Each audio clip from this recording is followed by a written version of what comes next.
Shalom, apa kabar pemirsa Pijar TV?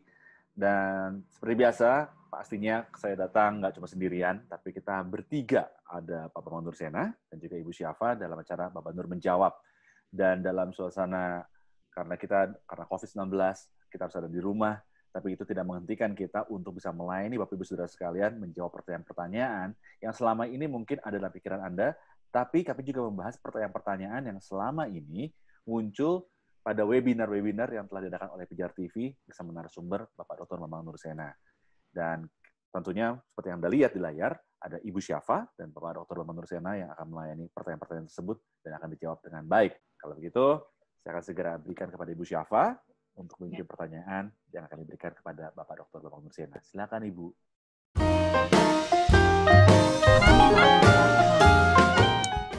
Jika secara singkat ada pertanyaan, kan Yesus diangkat jadi Tuhan di Konsili Nikia. Lalu apa jawaban singkat dan jelas, Mbak? Jawaban singkat dan jelas tidak ada. Ya, kalau mau dijawab singkat dan jelas, ya itu salah, gitu aja. Jadi orang Kristen itu terbiasa berpikir instan, seperti makan Indomie. Dia tidak mau melihat, dia cuma tahu Indomie itu enak. Dia tidak lihat bagaimana dapurnya ketika masak Indomie itu. Sedikit-sedikit mintanya jawaban singkat, nggak bisa lah, belajar yang banyak. Supaya tidak semuanya instan. Nah, persoalannya begini, Konsili Nikia. Konsili Nikia itu sebetulnya hanya mendeklarasikan, bukan mengarang-arang yang baru, itu bukan.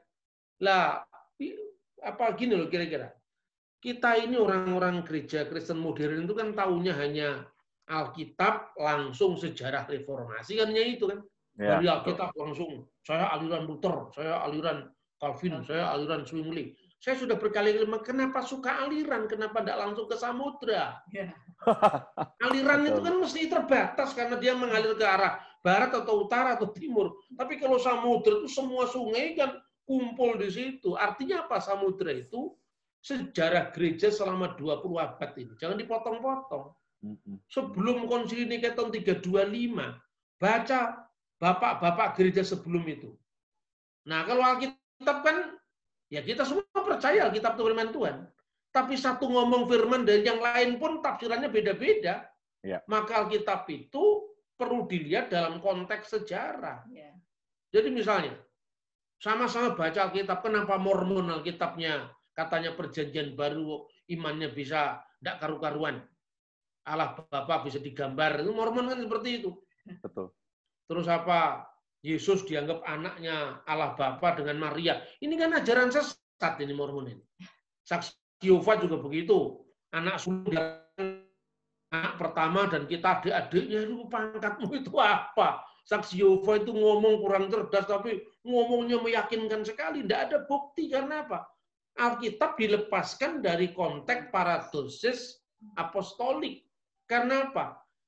Kalau kita mau tanya tafsir yang paling dekat, tanya muridnya Rasul. Betul. Rasul kan punya murid. Nah ini kan paling dekat. Kalau Anda tanya kesukaan saya makan apa? Tanya murid saya. Jangan tanya orang generasi 100 tahun, 500 tahun, bahkan 1000 tahun setelah saya. Ignatius dari Antioquia.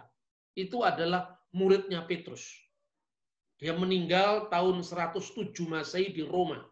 Sekalipun dia menjadi episkopos, penilik jemaat, atau uskup atau patriark di Antioquia. Gereja yang disebut di dalam Kisah Rasul pasal 11:26.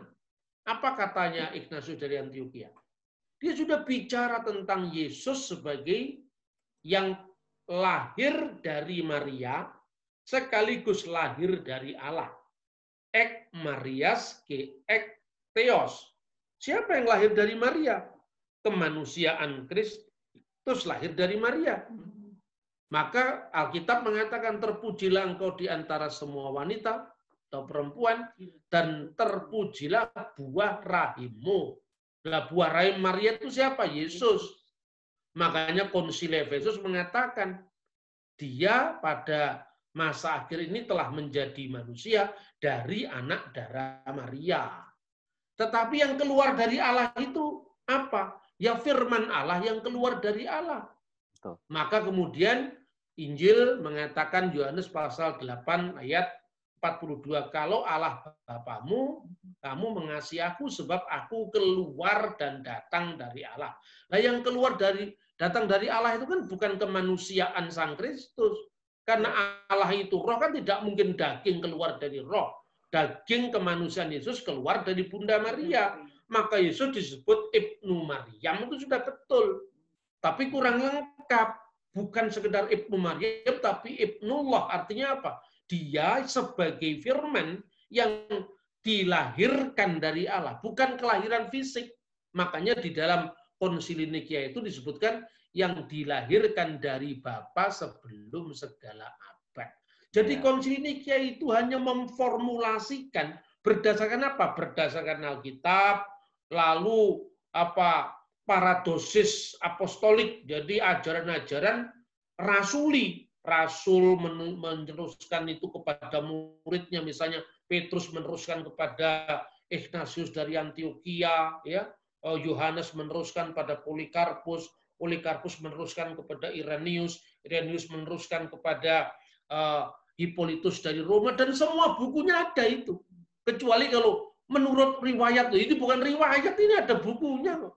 Dan dari situ jelas bahwa sebelum Konsili Nikia, Yesus memang disebut sebagai Kurios, sebagai Tuhan. Sebelum Konsili Nikia, Yesus disebut Ektheos, yang keluar dari Allah. Yesus disebut anak Allah. Itu tulisannya Ignatius dari Antioquia, Irenaeus dari Polikarpus dari Smyrna, Irenaeus, dan seterusnya. Semua ada. Jadi itu jelas bahwa sumbernya bukan dari Nikia saja. Nikia itu hanya mendeklar tentang iman Kristen yang sudah dihayati selama berabad-abad, lalu tahun 325 itu diganggu oleh ajaran Arius. Terus kemudian kita menjawab Arius, bukan sekedar Arius lawan Athanasius. Athanasius itu sebelumnya sudah mewarisi ajaran-ajaran Clement dari Alexandria, dari siapa sampai Rasul Markus. Dibandingkan dengan yang di Antioquia misalnya, itu Ignatius muridnya Petrus dari Yesus sama.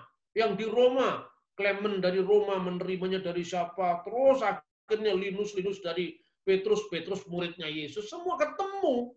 Dan ini kayak ini, hati-hati saudara-saudara. Terutama saya katakan kepada sekte-sekte Kristen yang sering kurang ajar dan sombong itu, saya katakan. Sekte-sekte baru itu. Orang-orang sombong itu. Konsili Nikea itu adalah putusan gereja-gereja sebelum perpecahan. Jadi seluruh gereja ini bukan miliknya Katolik, bukan miliknya Ortodok. Ini miliknya gereja semesta sebelum perpecahan. Gitu loh. Jadi jangan bergaya nolak Konsili Nikea. Pangkatmu itu apa? Gitu. Ini harus jelas ini, clear, harus jelas. Makanya ketika kita diserang tentang Konsili Nikia, tidak bisa menjawab, kita tidak setia pada ajaran para bapak gereja, turun-temurun bapak gereja bisa salah. Bisa. Tetapi makanya ada konsili. Karena apa? Dasarnya dari Alkitab. Ketika terjadi perbedaan perspektif antara Kristen berlatar belakang Yahudi di Yerusalem dengan Kristen yang berlatar belakang bukan Yahudi di Antioquia, dan ketika orang-orang Kristen Yerusalem memaksakan hukum Yahudi kepada Kristen di Antioquia, para rasul bersidang di Yerusalem. Itu sekitar tahun 50-an. Lalu putusannya apa? Atas keputusan Roh Kudus dan keputusan kami. Inilah dasarnya konsili gereja. Jadi Roh Kudus tidak hanya membisiki orang per orang, tetapi kami, komunitas gereja. Dan gereja yang kita rujuk ini, gereja sebelum perpecahan, sebelum skisma 1, sebelum skisma 2 tahun 1054, sebelum reformasi Protestan tahun 1517, dan seterusnya. Kita sudah mendapatkan penjelasan yang sangat baik dari Pak Bapak Nursena, dan terima kasih juga untuk Ibu Syafa yang sudah memimpin tanya jawab tadi dan juga memberikan pertanyaan-pertanyaan kepada Bapak Dr. Bapak Nursena sehingga bisa menjadi lebih jelas. Mungkin tadi seperti yang sudah dijelaskan oleh Pak Dr. Bapak Nursena bahwa kalau ikut webinar itu mungkin kita bisa mendapatkan pengetahuan yang lebih jelas ya. Tapi seringkali juga karena waktu ada pertanyaan-pertanyaan yang tidak bisa dijelaskan lebih detail. Oleh karena itu makanya acara Bapak Nur Menjawab secara online saat ini juga ada, agar kita bisa mendapatkan jawaban-jawaban yang lebih baik tentunya. Tapi kalau misalkan Anda sudah mendengarkan acara ini, tapi ternyata masih ada juga pertanyaan-pertanyaan yang timbul, kenapa enggak Anda bisa kirimkan pertanyaan-pertanyaan tersebut ke QR code ini. Nah, jadi Anda bisa scan QR code-nya, ya, atau Anda juga bisa simpan nomor yang sudah tertera di layar ini, karena nanti akan ada tim respon dari Pijar TV yang selama 24 jam akan membantu Anda, menemani Anda, dan mencoba membantu menjawab pertanyaan-pertanyaan Anda, agar apapun yang sedang Anda pikirkan, apapun yang sedang mengganjal dalam pikiran Anda, bisa terjawab dengan baik di sini. Tapi tidak itu saja, apabila Anda juga membutuhkan dukungan doa, atau mungkin Anda juga bisa punya komentar ataupun saran, silakan kirimkan melalui nomor dan sudah tertera di layar ini. Ya, Anda bisa scan QR code-nya, atau Anda juga bisa save nomor atau simpan nomor yang sudah tertera di layar, yaitu 0813 8700 7055. Ya, sekali lagi saya ucapkan terima kasih kepada Bapak Dr. Bambang Nursena dan juga Ibu Syafa.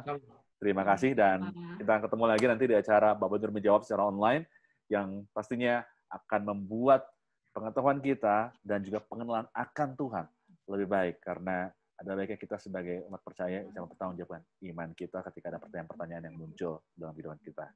Kita bertemu lagi dalam Bapak Nur Menjawab, dan terus saksikan Pijar TV.